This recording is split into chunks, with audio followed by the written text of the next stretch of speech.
Ya, Anda kembali di Negeri Setengah Demokrasi. Saya ke Bang Bara. Bang, dari debat yang kemarin, apa kemudian catatan Anda dan tim sukses ya terhadap apa-apa yang telah disampaikan oleh Pak Jokowi secara umum? Ya, saya pikir ada beberapa hal ya. Yang pertama, dalam opening statementnya, Pak Jokowi menyinggung soal komitmen dia untuk mendukung perjuangan rakyat Palestina, kemerdekaan Palestina. Kita berpendapat itu bukan sesuatu yang baru, dan itu adalah bagian dari kebijakan luar negeri kita yang memang tidak bisa kita rubah. Dari zaman Presiden Soekarno sampai sekarang kita sudah beberapa kali berganti presiden. Soal posisi kita mengenai perjuangan rakyat Palestina itu tidak mungkin berubah, dan itu adalah bagian dari amanat konstitusi kita yang mengatakan bahwa kita mendukung kemerdekaan setiap bangsa. Nah, untuk itu otomatis memang soal perjuangan rakyat Palestina kita mendukung perjuangan rakyat Palestina. Itu tidak mungkin berubah. Itu pertama. Dan mayoritas rakyat Indonesia juga mendukung perjuangan rakyat Palestina. Jadi seharusnya itu tidak dipakai sebagai cara untuk mendapatkan simpati politik di dalam masa kampanye. Gitu, Bang, bukan hal baru katanya Bang Bara soal Palestina ini. Saya setuju bukan hal yang baru ya. Tapi persoalannya adalah kita ini punya utang. Ketika konferensi Asia Afrika dilaksanakan di Bandung tahun 1955, salah satu tema yang diusung pada waktu itu adalah dekolonialisasi. Dekolonialisasi ini ujungnya adalah merdekanya negara-negara yang selama ini dijajah oleh pemerintah kolonial. Nah, satu negara yang masih belum mendapatkan kemerdekaan utuh, ya, belum bisa duduk di PBB, ya, adalah Palestina. Nah, ini utang yang mesti dibayar.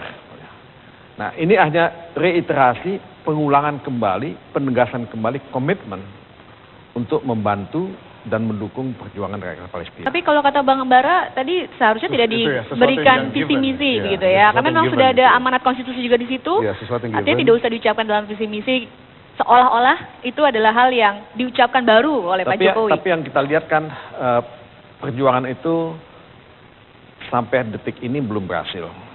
Ya, Palestina masih belum mendapatkan hak-haknya sebagai negara yang merdeka.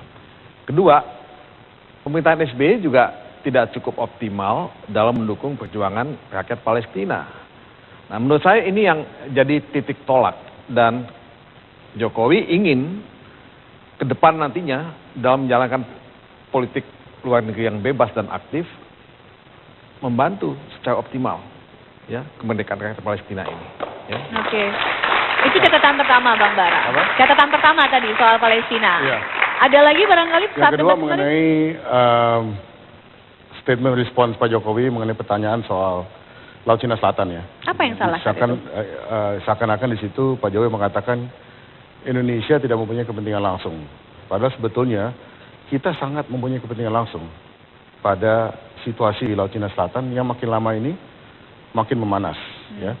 Walaupun Indonesia bukan merupakan negara yang dikenal sebagai direct claimant, negara yang mempunyai klaim secara langsung pada satu wilayah di Laut Cina Selatan, ya, yang mempunyai klaim secara langsung itu adalah negara-negara tetangga kita di Asia Tenggara seperti Malaysia, Vietnam, Brunei, dan Filipina.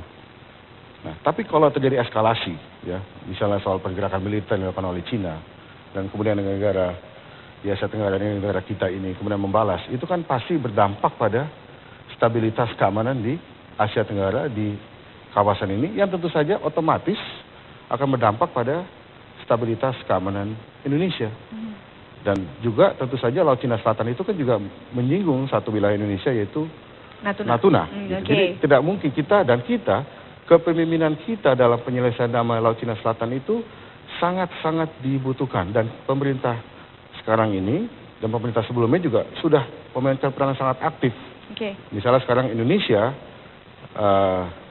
Menteri Mati Natalegawa sangat aktif untuk mendorong ditandatangani semacam Code of Conduct antara negara-negara ASEAN yang punya klaim terhadap satu wilayah di Laut Cina Selatan dengan Cina. Yang intinya adalah bahwa masing-masing pihak itu yang mempunyai kepentingan klaim harus bisa menahan diri, tidak menggunakan force, kekuatan militer untuk menginikan posisi mereka. Saya dapat poinnya. Saya coba. Sebentar Bang Todung, pertanyaan ini banyak kemudian yang berkembang Laut Cina Selatan ini, banyak kemudian yang bertanya jangan-jangan memang Pak Jokowi tidak menyangka isu mengenai Laut Cina Selatan ini sehingga dikatakan tidak memahami apa yang terjadi di konflik Laut Cina Selatan itu. Tapi dijawab nanti Bang Todung, kita harus jeda dulu. Pemirsa jangan keluar, tetaplah bersama kami di Negeri Sah Demokrasi.